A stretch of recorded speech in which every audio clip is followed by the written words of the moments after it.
Bonjour, je fais la correction de devoir 1 pour la deuxième année Sciences Maths A et B. C'est un devoir servi. Donc à la suite, dans la description, tu peux télécharger le devoir plus la correction. Donc je commence la correction de devoir 1 pour la deuxième année Sciences Maths A et B pour la matière physique. Chers mes élèves, pour la chimie, toujours 7 points. Pour étudier à température constante et en milieu acide, la cinétique de la transformation chimique entre les ions permanganate MnO4- et l'acide oxalique H2C2O4, on réalise l'expérience suivante. À la date t égale 0, on mélange rapidement en présence d'un oxyde d'acide sulfurique, volume V1, 40 ml, d'une solution aqueuse S1 de permanganate de potassium de concentration C1, 5-10-3 mol litre -1, IV2, 60 ml, d'une solution aqueuse S2 d'acide oxalique de concentration C2 est égal à 5-10-2 mol litre -1. La couleur d'une solution contenant des ions permanganate dépend fortement de la concentration des ions. On utilise cette propriété pour déterminer la concentration MnO4-. Chaque instant, dosage colorimétrique, donc les couples oxydes réducteurs qui interviennent sont MnO4-, Mi2+, CO2, H2, C2O4. La partie 1 de cet examen, c'est étude théorique de la réaction. La question 1.1, c'est 0,5. Donnez la définition d'un réducteur et celle d'une réaction d'oxydation.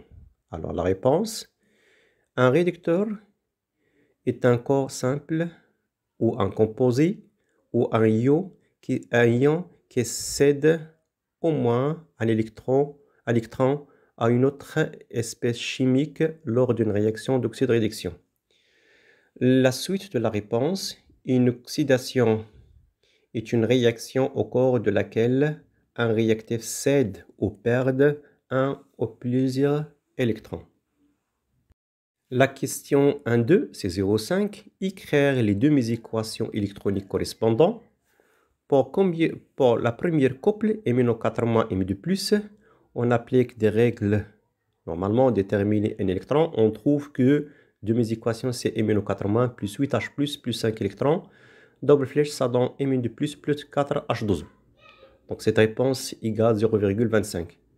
Deux mes équations, la deuxième équation, c'est CO2, H2, CO4. On applique aussi les règles de conservation de la masse et la charge. On trouve que cette équation égale 2CO2 plus 2H+, plus 2 électrons, double flèche, ça donne H2C2O4. Donc cette réponse conduit à un tien 0,25 points. La troisième question, c'est un 3, c'est 0,5. Déduire l'équation de la réaction modélisant ces transformations. Alors la réponse, sachant que la transformation chimique entre les ions permanganate MnO4- et l'acide oxalique H2C2O4, donc c'est d'après le texte de l'exercice. Donc les deux équations, première équation c'est 5 électrons et la deuxième 2 électrons. Donc la première équation, je multiplie par 2. Donc ça donne 2 MnO4- plus 8H+, plus 5 électrons. Double flèche, ça donne Mi2+, plus 4H12O. Deuxième équation, je l'inverse car le réactif c'est H2C2O4. Et aussi, je multiplie par 5 pour trouver le nombre d'électrons pour simplifier. Donc, c'est 5, entre parenthèses, H2C2O4, double flèche, 2CO2 plus 2H+, plus 2 électrons. Donc, je fais la somme et je simplifie par les protons. Et je trouve que l'équation bilan, après simplification, ça donne 2 MnO4- plus 5 H2C2O4 plus 8H+, une seule flèche, ça donne 2 min plus 10 CO2 plus 8 H2O. Chers mes élèves, donc la partie 2, c'est suivi de la réaction. On dispose la verrière suivante. Éprouvette graduée de 2 ml, 100 ml, la brute graduée de 25 ml, pipette jugée 1, 5 et 10 ml. la physiologie 100 et 500 Bécher de produits suivant solution aqueuse de permanganate de potassium de concentration C0 égale 0,1 mol litre moins 1, solution aqueuse d'acide oxalique C2 est égal à 5 10 moins 2 mol litre moins 1, acidifié par l'acide sulfurique et l'eau distillée. Première question, c'est 0,5, c'est de 1. Calculer en mol la quantité de matière N1 des ions permanganate et la quantité de matière N2 d'acide oxalique à T égale 0 dans le mélange. Donc, je commence par émine au 4-. Donc, N1 est égal à C1 fois V1. Je remplace C1 d'après le don ici 5 10 moins 3. Le volume c'est 40. Je le convertis en lettres. Je trouve que N1 est égal à 2 10 moins 4 mol. Deuxième réactif, c'est H2CO4. Ça donne N2C2 fois V2. Je remplace N2 par 5. Donc, je fais l'application numérique. 5 10 moins 2. Le volume, c'est 60, 10 moins 3. Je convertis en lettres.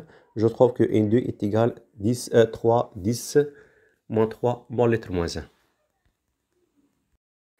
Donc, la question de 2, c'est 0,5. Établit le tableau descriptif de l'évolution du système. Donc, la première ligne, c'est l'équation du chimique. J'ai réussi d'écrire la deuxième fois l'équation chimique. 2MnO4- plus 5H2, C2O4 plus 6H+. Ça donne 2Mn2 plus 10 CO2 plus 8H+. Donc, l'état initial, c'est C1 fois V1, C2 V2, H plus C en XC, 0, 0, H2, C en XC. L'état intermédiaire, en regardant les coefficients symétriques, donc ça donne C1 fois V1 moins 2X, C2 V2 moins 5X, XC, le coefficient 2X et d'ici 10X. L'état final, je remplace X par X max. La troisième question, c'est de 3. Déterminer le réactif limitant de cette transformation. Donc, je commence par émine au 4-. D'après l'équation, donc le tableau d'avancement, ça donne C1 fois V1 moins 2X max 1 est égal à 0. Donc, X max 1 est égal au rapport C1 fois V1 divisé par 2. Je remplace et je trouve que X max 1 est égal à 1, 10 moins 4 mol. De même, pour le deuxième réactif, c'est H2C2O4. Ça donne C2V2 moins 5X max 2 est égal à 0. Donc, X max 2 est égal à C2 fois V2 divisé par 5. Je remplace et je trouve que X max 2 est égal à 6, 10 moins 4 mol. Pour déduire le réactif limitant, d'abord, on détermine X max. Donc, sachant que X max 1 inférieur à X max 2, donc, conduit que X max est égal à 1, 10 moins 4 mol. Donc, le réactif limitant, c'est émine au 4-. Chers mes élèves, on est la 2,4, c'est 0,5, montrer grâce au tableau d'avancement la relation entre l'avancement X et de la réaction en fonction de la concentration émine au 4-. Donc, d'après le tableau d'avancement, où la portion qui existe de émine au 4-, donc ça donne la quantité de matière de émine au 4- est égale à C1 fois V1 moins 2X. Donc, conduit que la concentration de émine au 4-, c'est le rapport de C1 fois V1 moins 2X divisé par le volume total. Alors, implique que C1 fois V1 moins 2X est égal au produit de la concentration émine au 4- fois le volume total. Alors, on cherche à exprimer X, ça donne 2X est égal à C1 fois V1 moins le produit de la concentration émine au 4- fois le volume total. Alors, X, c'est le rapport de C1 fois V1 moins la concentration de émine au 4- fois le volume total divisé par 2. Alors, sachant que V1, donc V total, ça donne que X est égal au volume total sur 2, implique que, entre parenthèses, C1 fois V1 divisé par le volume total moins émine au 4-. Alors, cette expression, je peux le remplacer par l'application numérique. Volume total, c'est V1 plus V2. Donc, ça donne X est égal à 40 plus 60 fois 10 à la puissance moins 3 divisé par 2. C1 déjà calculé, donc volume total, finalement, X est égal à 5 10 moins 2, entre parenthèses, 2 10 moins 3 moins la concentration de émine au 4-. La dernière, c'est l'expression de l'avancement en fonction de la concentration émine au 4-. Alors, la partie 3, exploitation des résultats. L'étude colorimétrique dans les résultats suivants. À t, donc les instants t, ça commence par 0 jusqu'à 160 secondes. La concentration MnO4- en millimol litre moins 1, ça commence par 2 jusqu'à une valeur 0. Première question 3.1, complétez alors le tableau. Alors, sachant que la question précédente, ça donne x est égal 5 10 moins 2, entre parenthèses 2 10 moins 3, moins la concentration MnO4-. Donc, je remplace la concentration MnO4- par la calculatrice. Je trouve que x en millimol, ça commence par 0 jusqu'à une valeur de 0,1 unité millimol. C'est un calcul par calculatrice. 3.2. Représenter graphiquement l'évolution de l'avancement x de la réaction en fonction de temps. À l'aide de l'Excel, je profite de tracer x en fonction de t. L'évolution du x, ça augmente jusqu'à une valeur maximale est égale à 0,1. Donc, c'est l'évolution du x en fonction de t. 3.3, c'est 0,5, c'est une question de règle. Définit la vitesse de la réaction, ou la vitesse volumique de la réaction.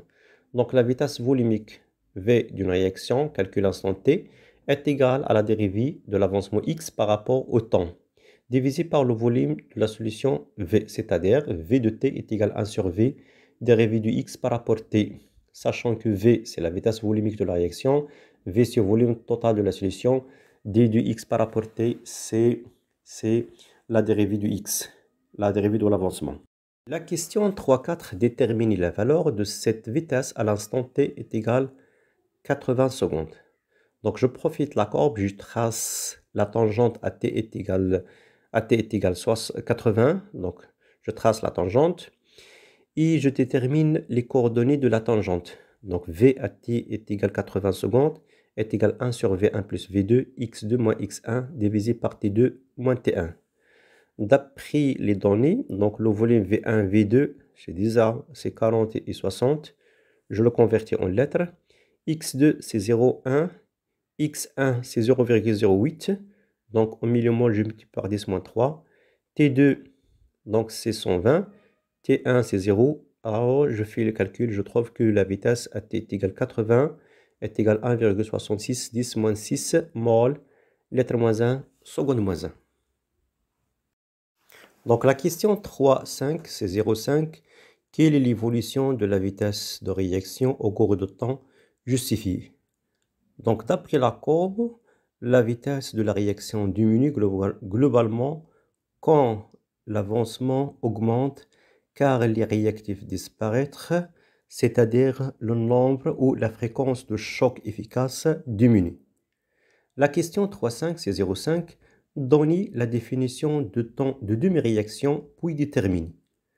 Par définition, le temps de demi-réaction T1,5 est la durée nécessaire pour que l'avancement de la transformation chimique atteint la moitié de la valeur finale observée à la fin de la réaction. C'est-à-dire, si T est égal à T1,5, X à T est égal à T1,5 est égal à X final divisé par 2. Par l'application, x à t est égal à t1,5, sachant que x final est égal à 0,1 10-3 divisé par 2. Donc, ça tient une valeur de 0,05 10-3 mol. D'après la courbe, on cherche la valeur de 0,05 millimol. Vers la courbe, on fait la projection sur l'axe de temps. On trouve que t1,5, c'est presque 18 secondes. La question 3.7, c'est 0,5 aussi. Quelle est la durée T finale de la réaction? Donc, la durée d'une réaction T finale est égale à 10 fois T1,5. Par l'application numérique, je trouve que T finale est égal à 180 secondes. Alors, la partie 2, c'est la physique. Propriété de la lumière, c'est 3 points. On réalise une expérience de diffraction à l'aide d'un laser émettant une lumière monochromatique dans longueur d'onde lambda. À quelques centimètres de laser, on place successivement des fils verticaux de diamètre connu. On dessine par A le diamètre d'un fil, la figure de diffraction obtenue et observée sur un écran blanc situé à une distance D est égale à 1,60 m du fil. Pour chacun des fils, on mesure la longueur L de la tâche centrale à partir de ces mesures et des données. Il est possible de calculer l'écart angulaire de faisceaux diffractés, voir la figure 1.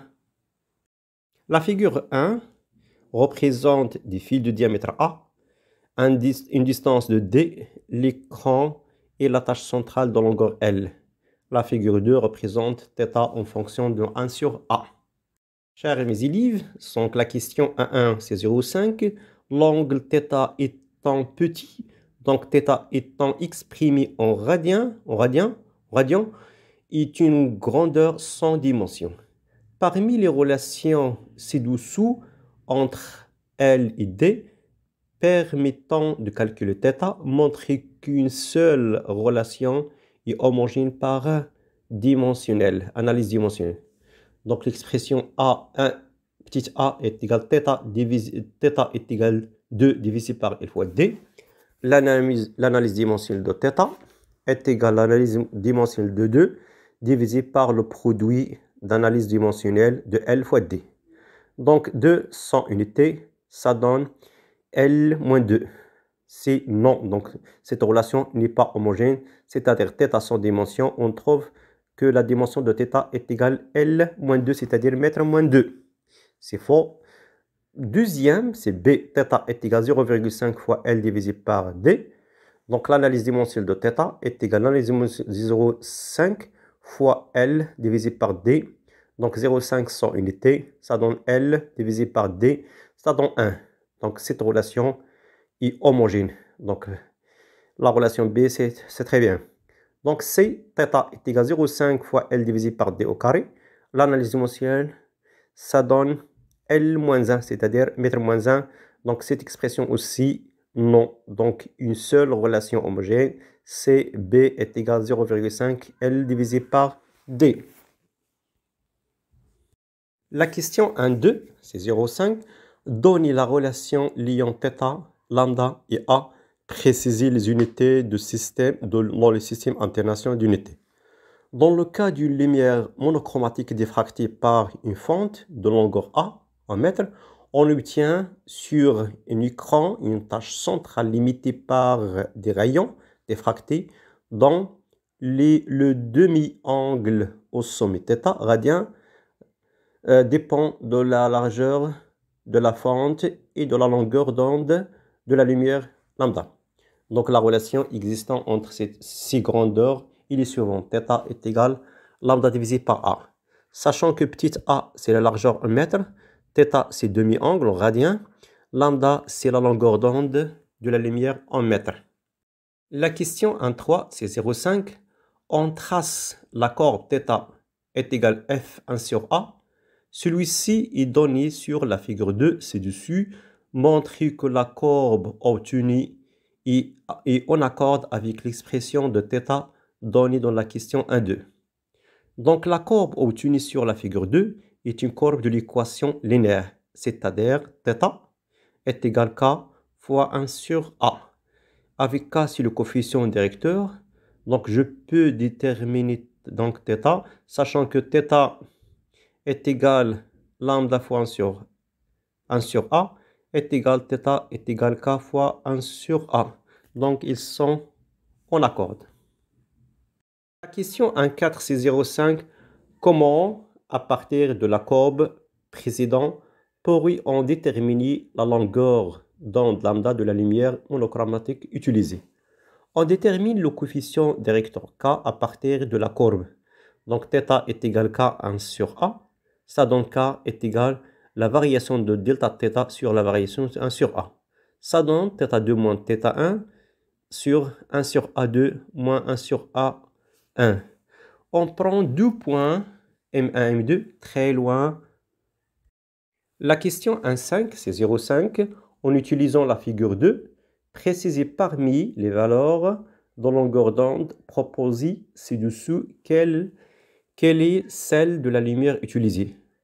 560 cm, 560 mm, 560 micromètres et 560 nanomètres.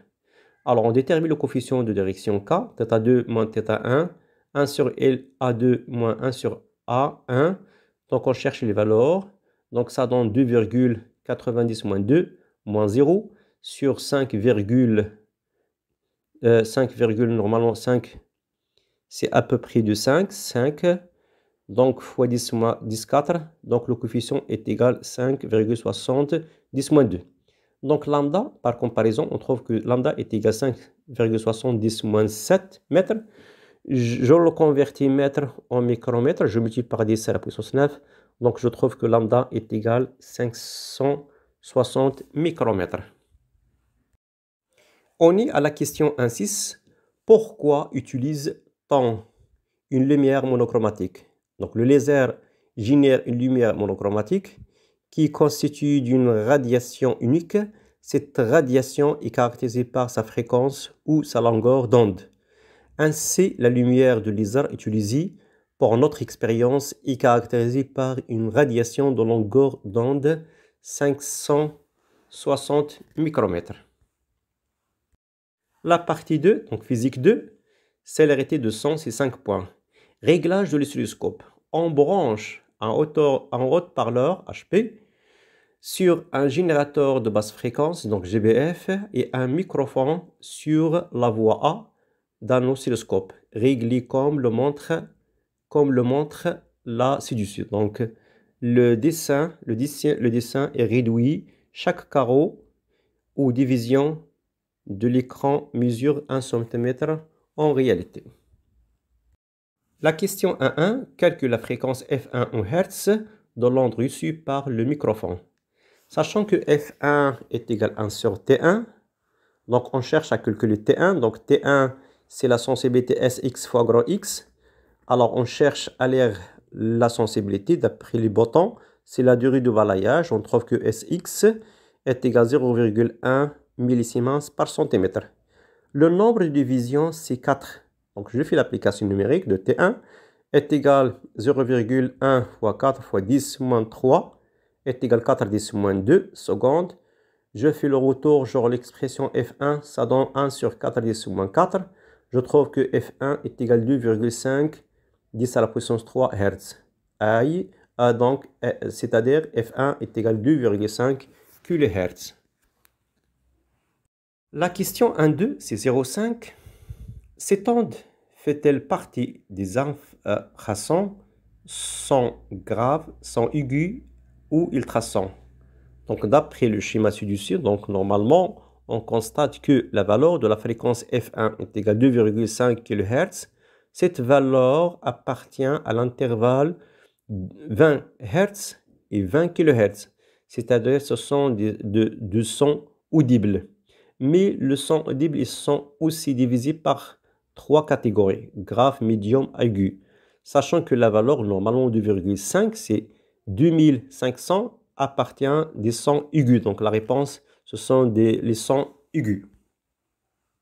Chers mes élèves, on est à la question 3.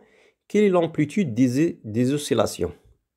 L'amplitude, on cherche à trouver H, donc ça donne SY fois Y.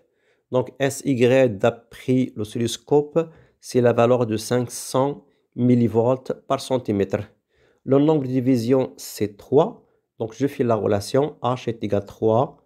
3 fois 500 fois 10 moins 3. Je trouve que l'amplitude est égale à 1,5 volts.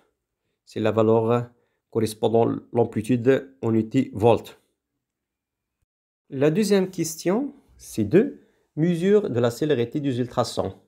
On veut maintenant mesurer la célérité des ultrasons dans l'air en émettant des salves des ultrasons de fréquence F2 est égal à 40 000 Hz et en mesurant le retard taux de l'arrivée d'une salve à un récepteur 2 par rapport à un récepteur 1 et la distance des séparant les deux récepteurs, voir la figure. Donc 2,1, c'est 0,5. On déduit la célérité des ultrasons V2. Alors, sachant que V2 est égal à D divisé par taux, donc taux c'est le retard temporel, taux est égal à Sx fois grand X, donc la sensibilité c'est 0,1 millisecondes. Donc, je multiplie par 10-3. Le nombre de divisions, c'est 6. Donc, ça donne taux est égal à 6, 10 moins 3, 4 secondes. Je fais l'application numérique. Donc, la distance, c'est 21 10 moins 2 divisé par le retard temporel. Donc, la vitesse de son est égale à 350 mètres secondes moins 1. Donc, la question de 2, c'est 0,5. La chauve-souris émet des ultrasons de célérité V2 dans l'air. Un obstacle est situé à une distance D1 de l'animal. L'ultrason émis par la bête et se réfléchit contre l'obstacle et revient vers la chauve-souris.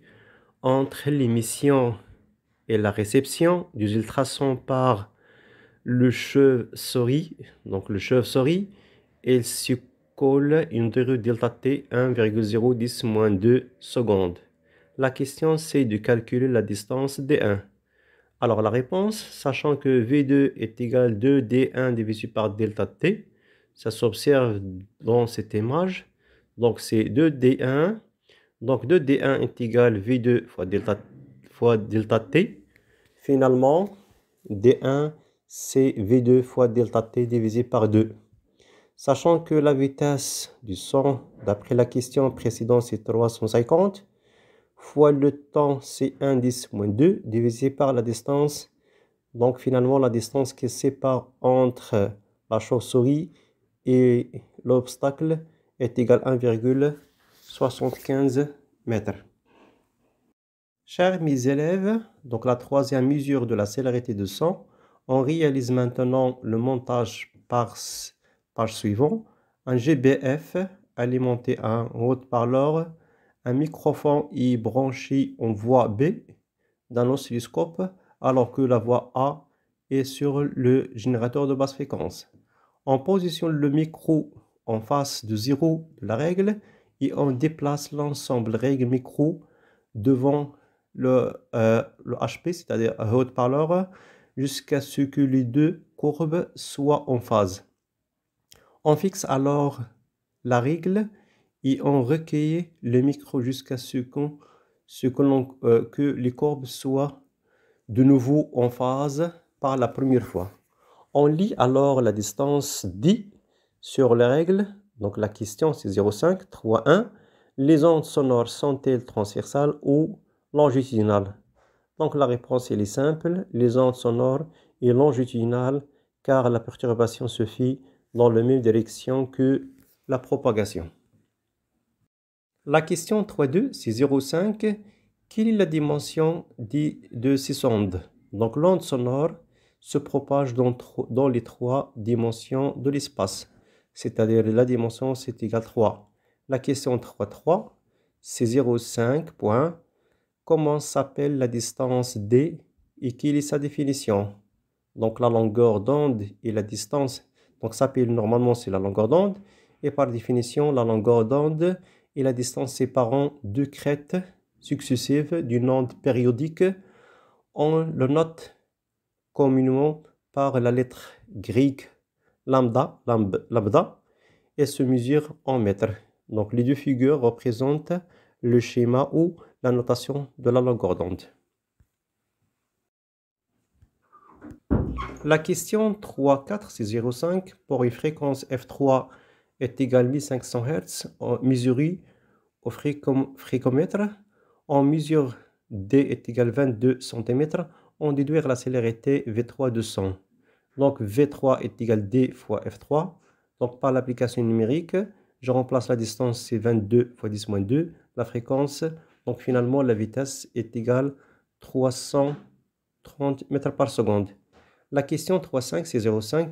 Comment pourrait en améliorant la précision de la mesure de la distance D?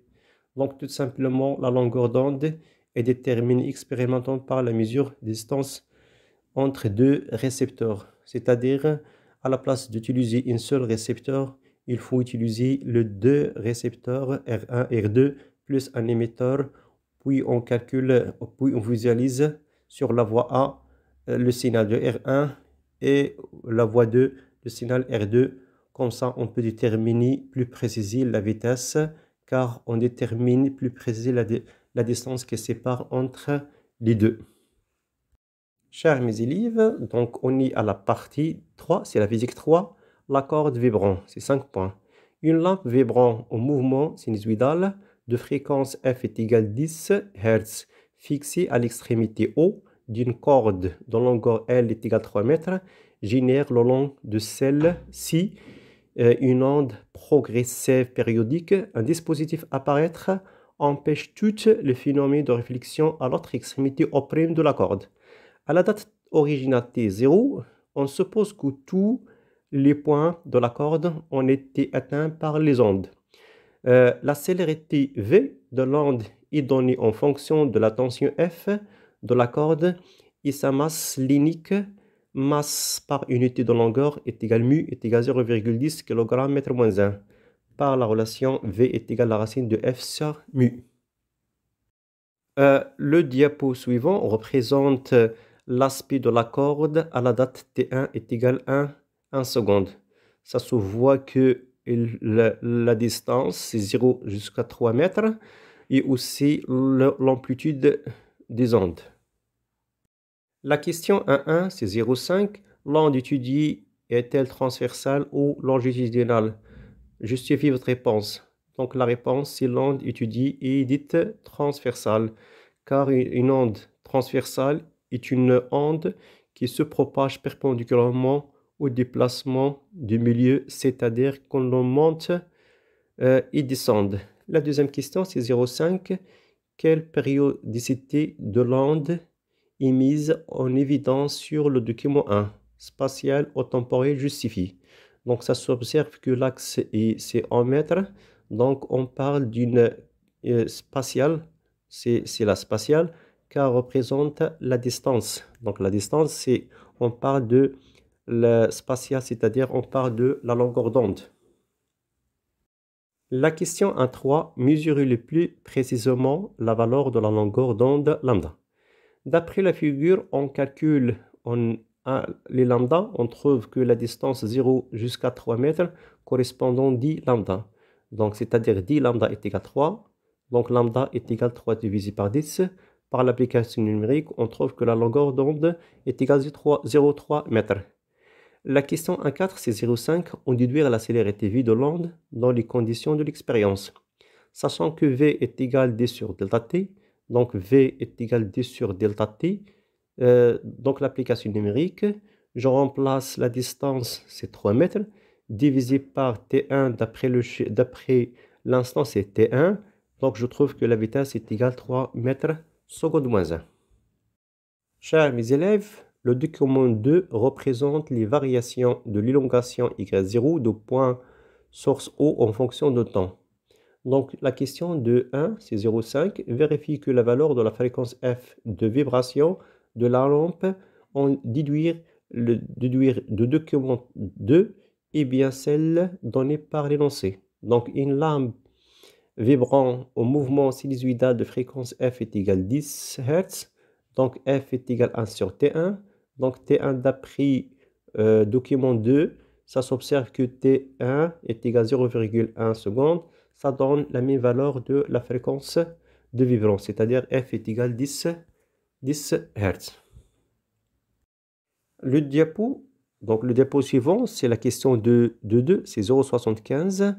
Les variations au cours de temps de l'élongation de point B, telles que OB est égal à 75 cm, sont-elles en phase ou en opposition de phase avec le point O? Justifiez votre réponse. Donc, on a OB divisé par lambda, c'est-à-dire OB d'après la valeur c'est 75 fois 10 moins 2. Lambda c'est 3 divisé par 10. Donc, on trouve que EB est égal à 2,5 fois lambda. C'est-à-dire OB est égal à 2 lambda plus lambda divisé par 2. Alors, on conclut que les deux points, c'est en opposition de phase.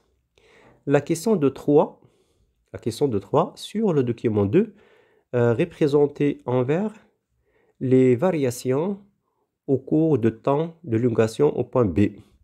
Alors, ça s'observe que dans les figures, normalement, c'est une seule lambda, c'est-à-dire 1 sur t, c'est 0,1 seconde.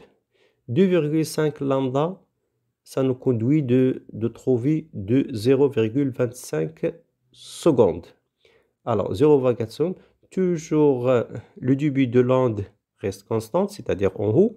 Donc, je l'écarte vers la source avec 2 lambda et 2,5 lambda.